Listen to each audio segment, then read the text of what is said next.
Hello my dear student, welcome back to my channel Education. মৰমৰ ছাত্ৰ-ছাত্ৰীসকল তোমালোকে স্ক্ৰীনত দেখাই পাইছা আজি মই তোমালোকৰ লগত শেয়াৰ কৰিবলৈ লৈছো অসমৰ কুটিৰ শিল্প ৰচনাখন নৱম দশম শ্ৰেণীৰ বাবে খুবেই ইম্পৰ্টেন্ট হয়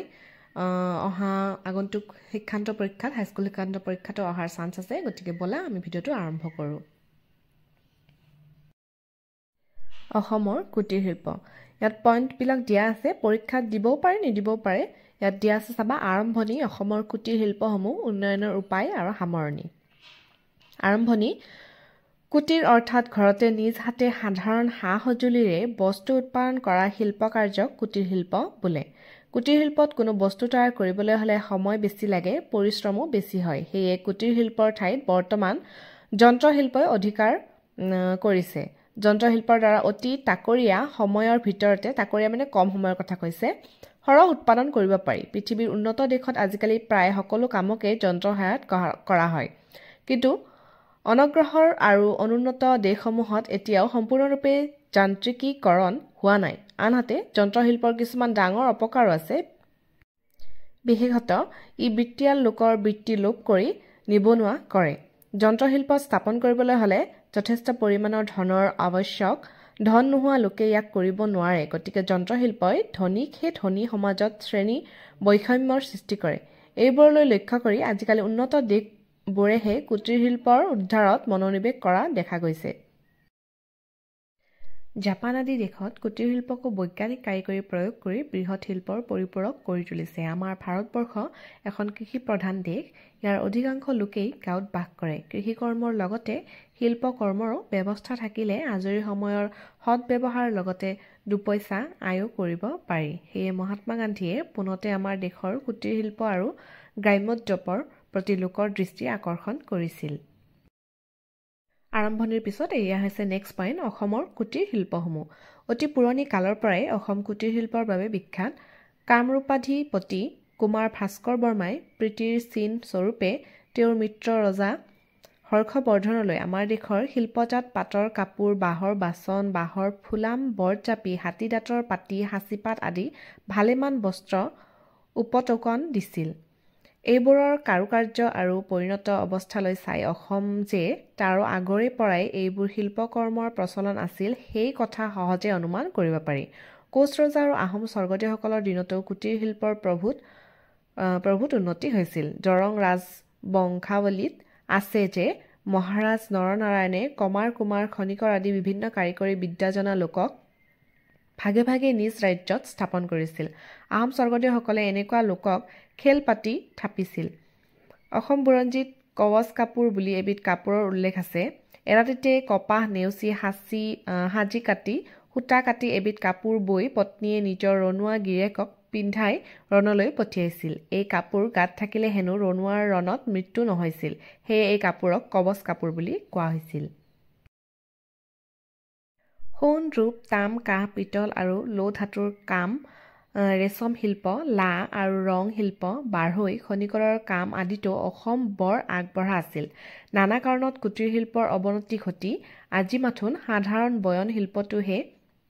জীয়াই আছে সৰ্থেবাৰীৰ কাঁহ শিল্প বনিয়াকুছি আৰু হাজোৰ পিতল শিল্প শুৱালকুছিৰ পাট মুগাৰ বয়ন শিল্প বৰপেটাৰ হাতীদাঁতৰ শিল্প নিজৰ মহিমা গুণে অতীতৰে পৰা চলি আহিলেও এয়া সংকটাপন্ন হৈছে অসমত বৰ্তমান বাছি থকা কুটিৰ শিল্পসমূহৰ ভিতৰত তাঁতৰ কাম এৰী মুগা পাটৰ কাপোৰ উৎপাদন কাঁহ পিতলৰ শিল্প মৃৎশিল্প বাঁহ বেতৰ কাঠৰ কাম পুতলা সজা আদি উল্লেখযোগ্য কটিপেণ্টো চুৰিয়া কামিজ আদি মিল কাপোৰেৰে কৰিলেও নিত্য ব্যৱহাৰ্য হাঁচতি গামোচা আদি বহু কাপোৰ এতিয়াও তাঁতশালত তৈয়াৰ হয় এৰী মুগা পাটৰ কাপোৰ কাঁহ পিতলৰ নানান বাচন বৰ্তন চাহিদা আজিও একেবাৰে কমা নাই বাঁহ বেতৰ পৰা আজিও আমাৰ মানুহে নিত্য ব্যৱহাৰ্য খৰাহী বিচনী জাকৈ খালৈ বাকচ বাস্কেট জপা চুটকেছ মূৰা আদি তৈয়াৰ কৰে কাঠেৰে বাঢ়ৈ খনিকৰে আজিও নাও সাজে চকী মেজ পেৰা আলমাৰি খাট পালেং আদি তৈয়াৰ কৰে কমাৰে লোৰে দা কুঠাৰ গঢ়ে কুমাৰে মাটিৰে গামলা চৰু টেকেলি কলহ চাকি আদি সাজে কিন্তু আন কাম নাপায়হে বোলে এই কাম কৰিছে এই কথা সকলোৱে কয় কাৰণে এইবাৰ এইবাৰ বিদ্যাৰে হেনো ভাত নিমিলে তাৰ পিছত নেক্সট পইণ্ট উন্নয়নৰ উপায় কুটিৰ শিল্পৰ অৱনতিৰ কাৰণসমূহৰ ভিতৰত যন্ত্ৰশিল্পৰ দ্বাৰা উৎপাদিত বস্তুৰ লগত কুটিৰ শিল্পজাত বস্তুৱে মোৰ মাৰিব নোৱাৰে বৰ্তমানৰ পৰিৱৰ্তিত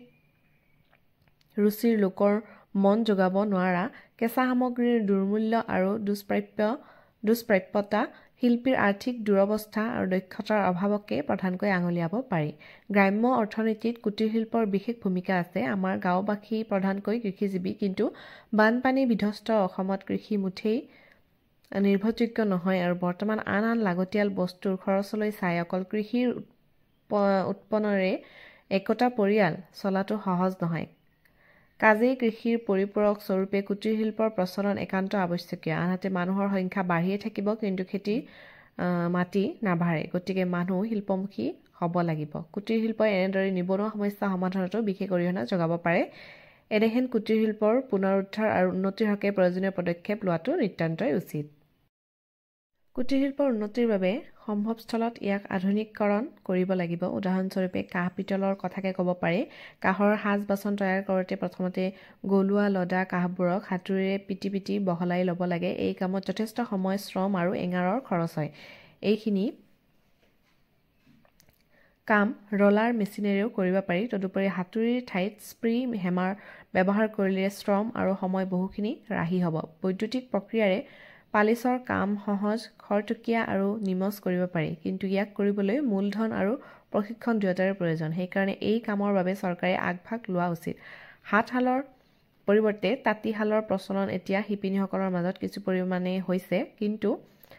পাৱাৰ লুমৰ ব্যৱহাৰ এতিয়ালৈকে হোৱা নাই মৃৎশিল্পকো ৰুচিসন্মতভাৱে ৰূপদান কৰিব পাৰিলে চাহিদা নিশ্চয় বাঢ়িব মুখা পুতলা আদি নিৰ্মাণৰ সুন্দৰ ভৱিষ্যত আশা কৰিব পাৰি যদিহে ইয়াক উন্নত কৰিব পৰা যায় বাঁহ বেতৰ কাম গুটীয়াভাৱে নকৰি ব্যৱসায়িক ভিত্তিত যুটীয়াভাৱে কৰিলেহে সফল হ'ব পৰা যাব এতিয়া হৈছে লাষ্ট পইণ্ট সামৰণি কাঁহ পিতল লো আৰু ৰেচম শিল্পৰ বাবে প্ৰয়োজনীয় কেঁচামাল অসমত নাই বুলিবই পাৰে এইবোৰ বস্তু নিয়ন্ত্ৰিত মূল্যত যোগান ধৰাৰ ব্যৱস্থা হ'ব লাগে সম্প্ৰতি হাজোৰ পিতল শিল্পীসকলে আৰু শুৱালকুছিৰ তাঁত শিল্পীসকলেও সমবায় পদ্ধতি অৱলম্বন কৰিছে শিল্পীৰ কাৰিকৰী দক্ষতা বঢ়াবৰ বাবে শিল্পীসকলক প্ৰশিক্ষণ দিয়াৰ ব্যৱস্থাও কৰিব লাগে আমাৰ শিক্ষিত লোকসকলেও কুটিৰ শিল্পৰ উন্নতিৰ প্ৰতি মনোযোগ দিয়া উচিত আমাৰ শিক্ষিত নিবনুৱাসকলেও চাকৰিমুখী নহয় কুটিৰ শিল্পত লাগিব পাৰে এতিয়ালৈকে অশিক্ষিত লোকসকলেহে এই শিল্পত লাগি আছে শিক্ষিত লোকসকলে এই কাৰ্যত ধৰিলে তেওঁলোকৰ বুদ্ধিবৃত্তিৰে ৰুচিসন্মত বস্তু তৈয়াৰ কৰিব পাৰিব এইদৰে সকলো দিশ চালি জাৰি চাই কুটিৰ শিল্পৰ উন্নতিৰ বিধান কৰিব পৰা যায় তেনেহ'লে কুটিৰ শিল্পই পাবলগীয়া অৰ্থনীতিত আমূল পৰিৱৰ্তন সাধন কৰিব পাৰিব নিশ্চয় মৰমৰ ছাত্ৰ-ছাত্ৰীসকল এইখনেই আছিল তোমালোকৰ কুটিৰ শিল্পৰ ৰচনাখন আশা কৰিছোঁ ভিডিঅ'টোৰ পৰা লাভান্বিত হ'বা তোমালোক যিহেতু পৰীক্ষালৈ বেছি দিন নাই তোমালোকে লিখি ভালদৰে মুখস্থ কৰিবা আজিৰ ভিডিঅ'টো ইয়াতে সমাপ্ত কৰিছোঁ